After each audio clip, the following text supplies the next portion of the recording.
Now, let me introduce you to two sexy Swedish babes. No, I'm not talking about the two girls from Ace of Base, nor, for those of you who like nostalgia, Agnetha or Anna-Frid from ABBA. So where are these two sexy Swedish babes? Well, they're here. Yes, the latest offerings from Saab and from Volvo. Now, neither of these Swedish companies were particularly well known for producing sexy cars, but they've come up trumps here, the 9.5 and the more recently introduced S80. Just look around either car and what you won't get is a boxy image. No, we all remember the Volvos of the 1980s and 90s with those huge bumpers, those now thankfully gone. Both cars have graceful lines, swooping curves, and look like they're ready to join that top executive club whose membership is dominated at the moment by BMW, Mercedes and Audi. It is a difficult club to join. Both these cars are but a whisker away from it.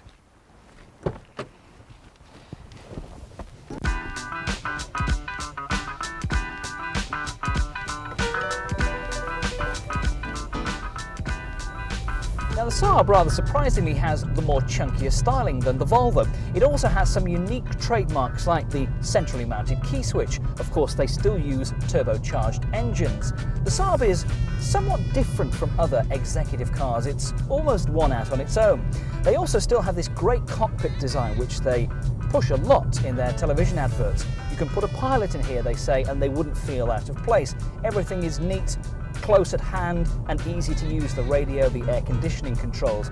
Now, both the S80 and the 9.5 are almost identical in exterior size. Interior wise though, for me, the Saab 9.5 loses a little bit, particularly for backseat occupants who won't find as much legroom as they do in the S80. The 9.5 comes with a choice of 3 engines, all of course turbocharged. You get the base 2-litre model, this 2.3 and a 3-litre V6. This 2.3 produces 170 brake horsepower. Acceleration is pretty good, around about 9 seconds 0 to 60, top speed of 140 miles an hour. Now, it does use a drive-by-wire throttle. Linked with this 4-speed automatic box, makes acceleration very swift and rapid. The suspension is supple and that gives a very pleasant ride at most speeds on most types of roads. But if you fancy pushing it hard when you find that nice bit of country lane that we're all looking for at some stage, well, you may find it a bit wallowy going around corners with a bit too much body roll too. Both the Saab and the Volvo are front-wheel drive, whilst its two main rivals, the 5 Series and E-Class, rear-wheel drive. But under normal driving, you'd be really hard-pressed to discover the difference. The Saab is a very relaxing car to drive. Some of its components, I hasten to add, are from the General Motors network, including a Vectra-based suspension. Equipment levels are high, with items like air conditioning, a quality stereo CD system, alloy wheels and dual airbags all standard. The Swedes certainly know how to offer a quality, well put together package. Prices for the 9.5 start at £23,000, rising to the Griffin V6, top of the range, at £30,000. Interestingly as well, Saab have finally decided to fit traction control, and it's now standard on all 9.5s.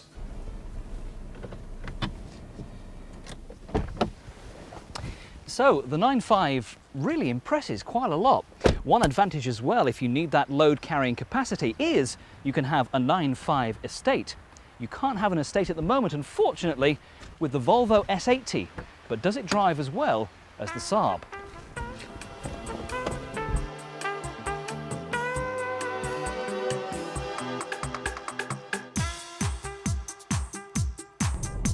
The S80's ride is supple and smooth, gliding over all but the worst surfaces. Handling for such a big car is also excellent.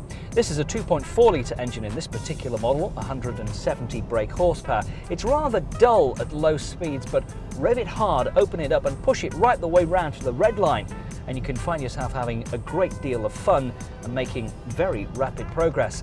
Now, it's a very comfortable interior. Everything is fairly well laid out, apart from one or two little oddities like the fog light switch, which is hidden right down here over on the right-hand side of the steering wheel, and a great extra in this car, which is the satellite navigation system, which took me an age to find out where the controls for it are. They're actually hidden behind the steering wheel here.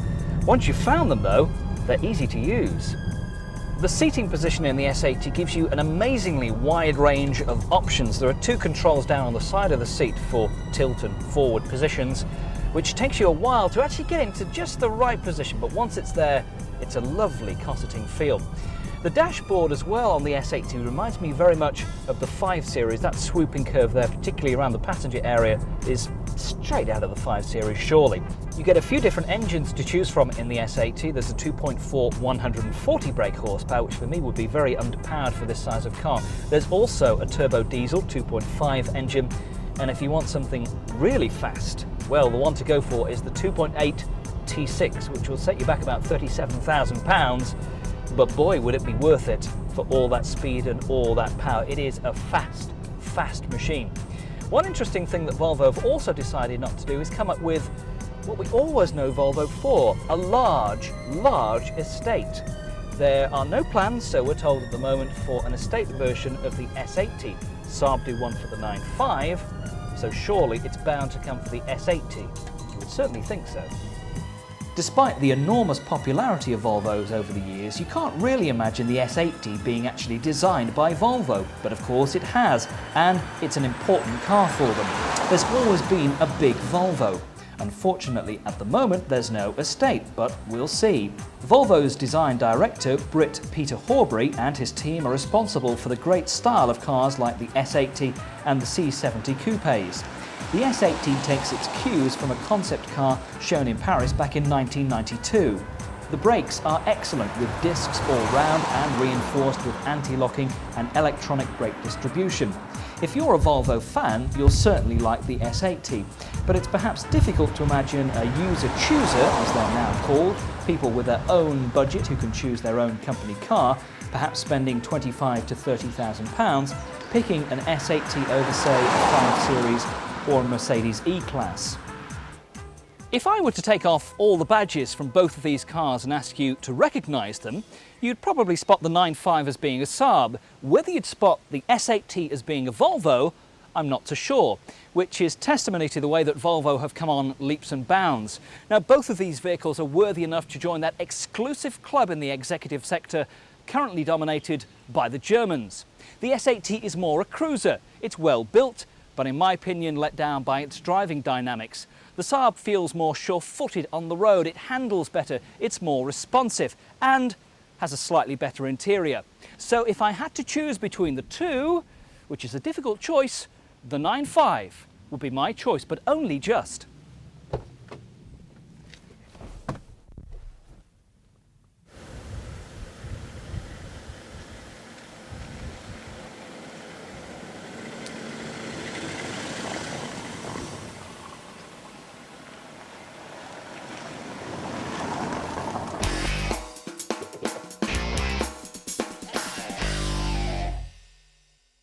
Now, most road test cars look immaculate, and that's because the manufacturers have specially prepared perfect examples of the breed. If you look at this Mazda, you'll note there's more than a little road grime, squashed flies and bird droppings on it. And that's because when it arrived just before the weekend, on the spur of the moment, we went down to Dorset and back in it. So this car has covered considerably more miles than the usual trip round the block that a road test car gets at a motoring journalist's hands. Mazda 626, of course, interesting to me personally. 20 years ago, I went to Japan for the launch of the Montrose, this car's forerunner. Mazda decided they'd had enough of letters and numbers. After all, they'd had the 1000, the 1300, the 323, the 616, the 818 and the 929, not to mention all the rotary engine cars, the RX-1 right through to the RX-7. But in fact, the name Montrose only lasted one model year, and then they went back to this 626. Now this is the new 626 Estate. So many estate cars are simply an estate rear end tacked rather uneasily over the space where the saloon car boot used to be. But this is a completely new and different body. They've added 65mm to the wheelbase and 85mm to the overall length. And they've also added 85mm to the height. Now that means you can comfortably sit higher in the vehicle than you did in the old car. Mazda say that contributes to a lack of driver fatigue, and certainly on our high-speed run down to Dorset and back over the weekend, I can vouch for that.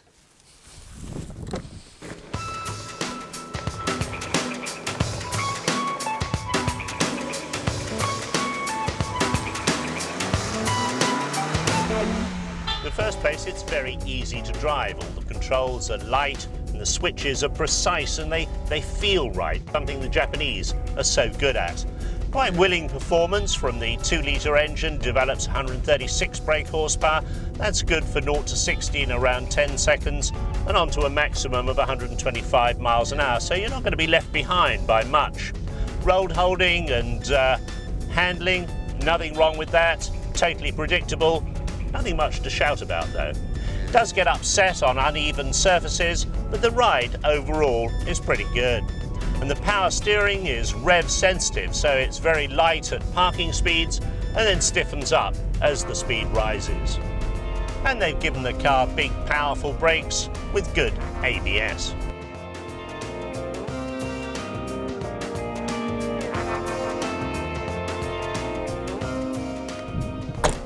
So there you have it, the Mazda 626 Estate. How do you sum it up? Well, it does everything pretty well. It's got excellent air conditioning, very good in-car entertainment, it rides and drives well, and it's quite quiet. Lots of capacity for an estate car. It's not as exciting and involving as the Mazda sports cars, the MX-5 or the RX-7, but then it's not intended to be. It's not as good as the top of the competition, but it's better than most, and at 18,000 quid, it's quite competitive. How would you sum it up? Worthy, but dull.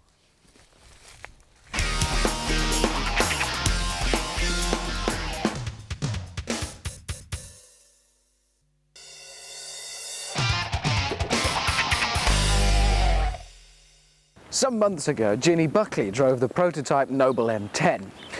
Back then, the car had Ford's 1.8-litre Z-Tech engine, and we concluded that the little sports car showed a great deal of promise. Lee Noble promised us a V6 version, and that the production M10 would impress us even more. And it does. External changes are minimal. Mostly they add a touch of aggression with spoilers at the front and back, but the biggest changes are reserved for under here. So it's out with the old 1.8-litre Z-Tech engine to be replaced by Ford's 2.5-litre V6 Duratec engine. And that means 170 brake horsepower in a car that was never exactly slow in the first place. And it's a good job that that engine is so compact, because behind it there's still enough room left for what is quite a substantial boot. And I'd say there's about room in there for you and the other half suitcases if you set off for a nice weekend in your natty sports car. What else does one do? Of course, if we're going to do that sports car thing, let's do it properly. We need the wind in our hair feeling, and it's not difficult here. 2 catches and a flip, and that's it. Don't let anybody try and impress you ever again by saying, oh, our automatic hood mechanism takes only 10 seconds. It takes about 1.5 seconds with this thing. And then we come to the interior. There have been major changes in here, but you've got to bear in mind it is a handmade, custom-built car, so it can be to your exact specifications. If you want wood and leather everywhere, that's what you get. If it's vinyl and lino that does it for you, then that's what you can have as well. But overall, it feels very well made, very well put together, and actually pretty upmarket in here. It's comfortable, spacious, and feels very solid. And then we get to the best bit, the drive-in bit. Ooh.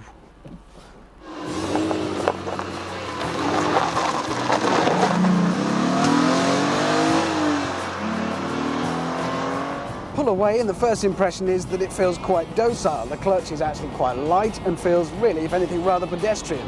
But bury that long travel throttle and all of a sudden you hear the V6 bellow, and then it really gets going. With 170 brake horsepower, there are more powerful cars on the road. But it's nothing to do with what's written on paper. The fast car is all to do with how it applies that power to the road. And in the case of the Noble M10, we've got the most delightful light steering, incredibly sensitive. It's real fingertip driving, even at high speeds. Every tiny little input is rewarded with a response from the car, and the car in turn talks back to you, feeding back through the steering every little bump.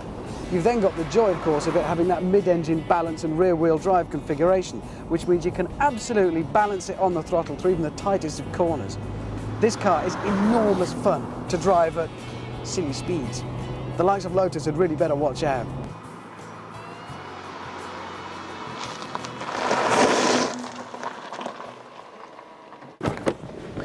Now, you might be thinking that it's just another specialist sports car manufacturer trying to get a foothold in an already crowded marketplace, but there are some compelling reasons to consider the Noble M10. It's all in the details. For instance, the way the door shuts, with a satisfyingly expensive thunk. That's the kind of trick you might expect from Mercedes or BMW, but not from a small specialist sports car manufacturer, and yet there it is, music.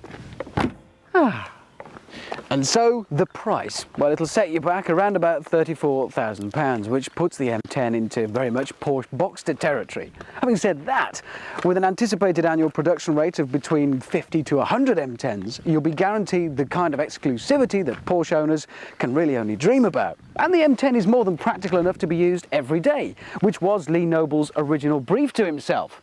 In fact, Lee's only problem is that the potential buyer haven't heard of either him or his company. As for his car, well, no, that's more than good enough.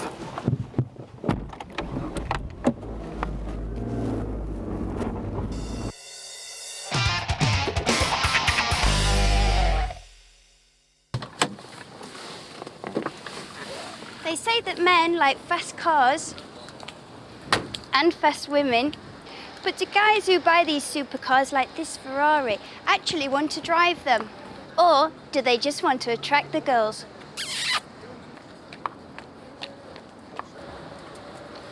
They tell me there's a throbbing V12 in here producing more than 300 brake horsepower.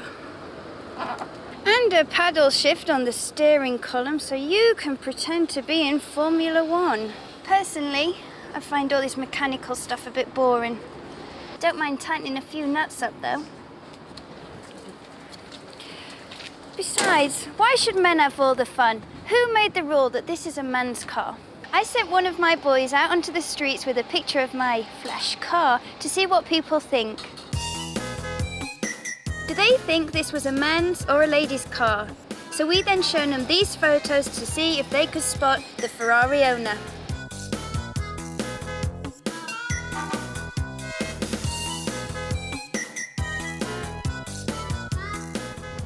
Well, I'll have to choose quickly. I should think he was the only guy that could afford it anyway. Now there's a surprise. Well, obviously that one. Any of the ladies? Not unless they're borrowing it off their husbands. Why don't you reckon ladies would go for a Ferrari? It's a boy car. Boy car? Yeah. Well, this is Jo Guest, as you might well know. What kind of car do you reckon she drives? It's not a Ferrari, is it? No, but that's JK, isn't it? He drives the Ferrari. So she probably drives a Mini. They would say that, wouldn't they?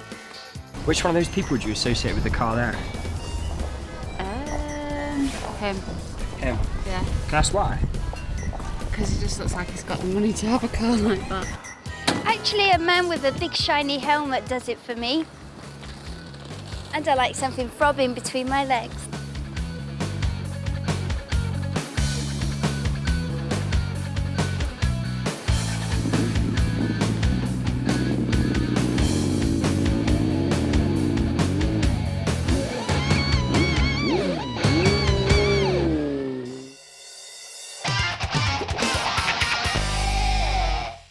It's the most amazing revival since Tony Blair and the Labour Party got back into power. I'm talking about the return from the brink of extinction of Jaguar, that great British car name. And this is the very latest evidence of the return to glory days of E-Class, Inspector Morse's Mark II. This is the sensational S-Type. It's the hottest property in the motoring world today. I'm the lucky holder of the keys to this car, and I'm looking forward to this drive like I haven't looked forward to a drive for a long time.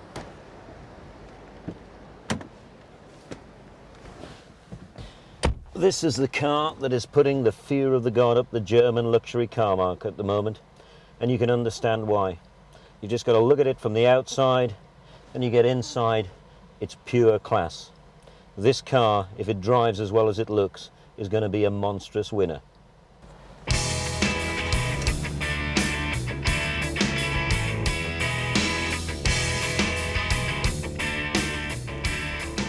I'm driving the new Jaguar 3-litre engine because it's the first V6 Jaguar ever produced, and it's got the manual gearbox.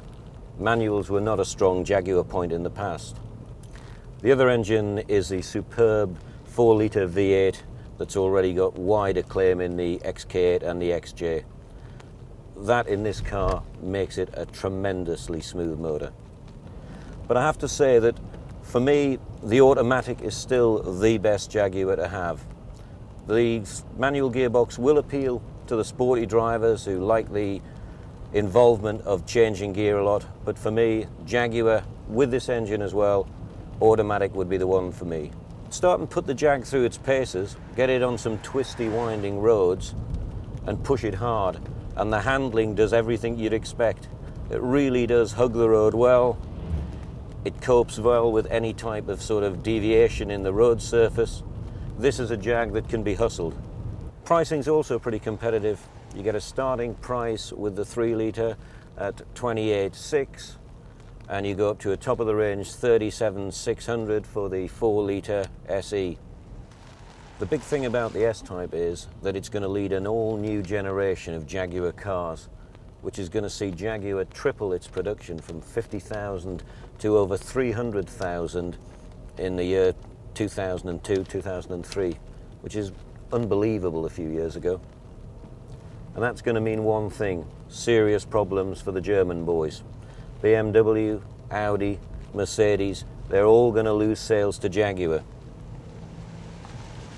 Here's a perfect example that proves you can bring a great British car name back from the dead. Take a look, boys. It should give you hope.